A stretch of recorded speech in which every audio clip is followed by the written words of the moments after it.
What I like best about Bertrand Russell's writing is that he's kind of a cheeky bastard. His short essay, Why I Am Not a Christian, is a clear and concise response to arguments for theism that were common during the first half of the 20th century, and it's also quite funny at parts. Here's his response to the argument from natural law, which says that the universe obeys laws, therefore there must be a lawmaker. Human laws are behests, commanding you to behave a certain way, in which way you may choose to behave or you may choose not to behave.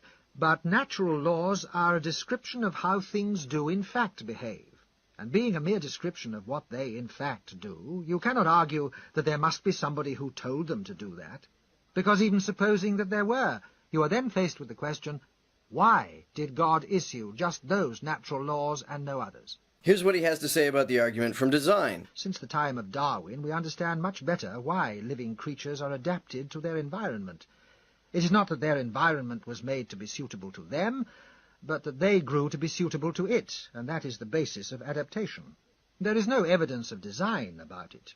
What Russell argues against that few other counter-apologists argue against is the idea that Jesus was an extraordinarily moral person. What's odd about this is that those who believe so don't try to live exactly by the moral teachings of Jesus, nor do they seem to think anyone ought to. Then Christ says, Give to him that asketh of thee, and from him that would borrow of thee turn not thou away.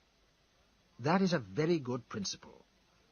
Your chairman has reminded you that we are not here to talk politics, but I cannot help observing that the last general election was fought on the question of how desirable it was to turn away from him that would borrow of thee, so that one must assume that the Liberals and Conservatives of this country are composed of people who do not agree with the teaching of Christ, because they certainly did very emphatically turn away on that occasion.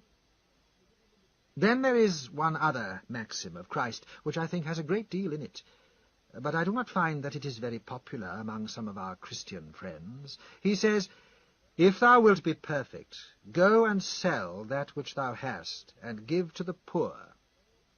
That is a very excellent maxim, but, as I say, it is not much practiced. I've heard apologists respond to this by saying that Jesus only told that one particular guy to sell his stuff. He didn't mean this as an instruction everyone should follow. But if this was only designed to apply to that one specific guy and is not relevant for anyone else, then what's the point of putting it in the gospel? Are we not supposed to learn anything from this? And if we are, what are we supposed to learn if it is not presented as an example to follow? Then he gets to the subject of hell. I do not myself feel that any person who is really profoundly humane can believe in everlasting punishment.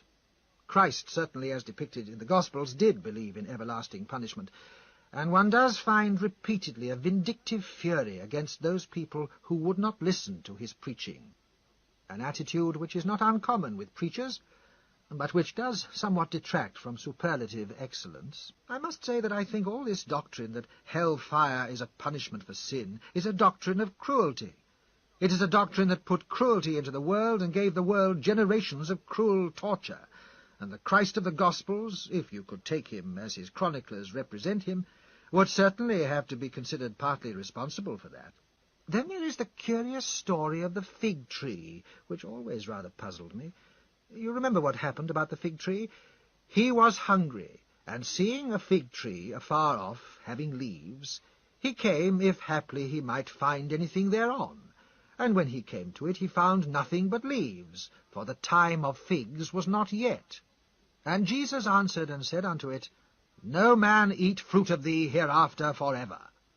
And Peter saith unto him, Master, behold, the fig tree which thou cursedst is withered away. This is a very curious story, because it was not the right time of year for figs, and you really could not blame the tree.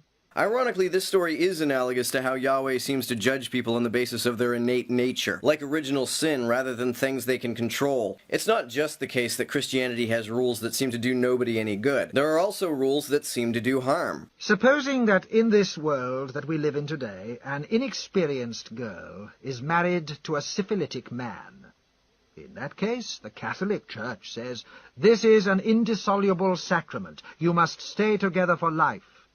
And no steps of any sort must be taken by that woman to prevent herself from giving birth to syphilitic children. That is what the Catholic Church says. I say that that is fiendish cruelty, and nobody whose natural sympathies have not been warped by dogma, or whose moral nature was not absolutely dead to all sense of suffering, could maintain that it is right and proper that that state of things should continue. He finishes the essay by arguing in favor of a moral system that is not based on Scripture or the supernatural. We ought to stand up and look the world frankly in the face. We ought to make the best we can of the world, and if it is not so good as we wish, after all, it will still be better than what these others have made of it in all these ages. A good world needs knowledge, kindliness, and courage. It does not need a regretful hankering after the past, or a fettering of the free intelligence by the words uttered long ago by ignorant men. It needs a fearless outlook and a free intelligence. It needs hope for the future, not looking back all the time toward a past that is dead, which we trust will be far surpassed by the future that our intelligence can create.